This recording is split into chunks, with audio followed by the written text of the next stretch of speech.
गांव के उस पुराने बरगद के पेड़ के पास, जहां से सड़क जंगल की ओर मुड़ती थी, एक छोटी सी झोंपड़ी थी। उस झोंपड़ी में रहती थी बुढ़िया माया।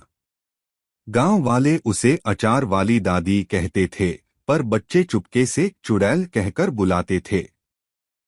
माया दादी सुबह सुबह अपना स्टाल लगाती थीं। एक छोटी सी टेबल, उस पर मिट्टी के मटके में तरह तरह के अचार और एक तवा जिस पर वह गर्म गर्म पराठे सेंकती थीं। उनके आम का अचार इतना स्वादिष्ट था कि दूर दूर से लोग उसे खरीदने आते थे। पर एक रहस्य था। जो भी माया दादी का अचार पराठा खा लेता, वह अजीब सपने देखने लगता।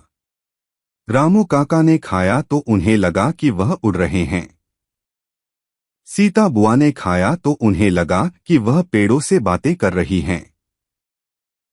गांव के डरपोक लड़के राजू ने एक दिन हिम्मत जुटाकर पूछ ही लिया, दादी, लोग कहते हैं आप चुड़ैल हूं? माया दादी ने अपनी झुर्रियों भरी आंखों में एक चमक लाते हुए कहा, बेटा, हर कहानी के दो पहलू होते हैं।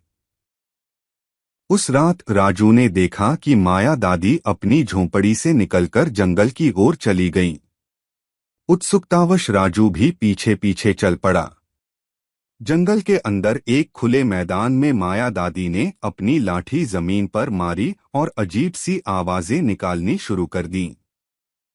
राजू डर के मारे एक पेड़ के पीछे छिप गया।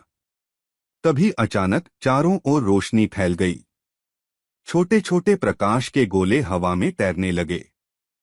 वे असल में जंगल की आत्माएं थीं, पेड़ों, पौधों और जानवरों की। माया दादी ने उनसे बातें करनी शुरू की। आज कैसे हो तुम सब? नीलगाय का बच्चा ठीक तो है? आम के पेड़ ने फल दिए हैं, उनकी खुशबू मुझे मिल गई। राजू हैरान रह गया। माया दादी तो जंगल की रखवाली कर रही थीं। वे प्रकाश आत्माओं से पूछ रही थीं कि कौन सा फल पका है, किस पेड़ को पानी की जरूरत है, कौन सा जानवर घायल है। एक आत्मा ने कहा, माया, तुम्हारे अचार में हमारी खुशबू है, हमारा प्यार है। इसीलिए जो इसे खाता है वह हमसे जुड़ जाता है। अगले दिन राजू फिर माया दादी के स्टॉल पर पहुंचा। मैंने सब देख लिया, उसने कहा। माया दादी मुस्कुराईं। तो अब तुम भी रहस्य जानते हो?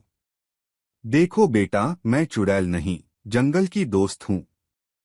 मेरे अचार में जड़ी बूटियां हैं जो जंगल के पेड़ों से मिलती हैं। जो इसे खाता है वह प्रकृति के करीब आता है।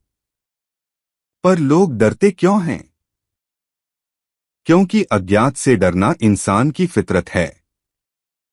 लेकिन अब तुम जानते हो सच। क्या तुम मेरी मदद करोगे जंगल को बचाने की? राजू ने हाँ में सिर हिलाया। उस दिन के बाद से राजू माया दादी का सहायक बन गया। धीरे धीरे गांव वालों ने भी सच्चाई जान ली।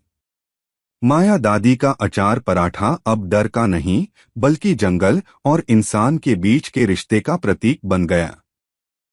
और आज भी जब कोई माया दादी का आम का अचार खाता है तो उसे ऐसा लगता है मानो जंगल की हवाएं उसे छू रही हों, पेड़ों की सरसराहट उसे गीत सुना रही हो। क्योंकि कभी कभी चुड़ैल कही जाने वाली औरत भी प्रकृति की सबसे प्यारी दोस्त होती है।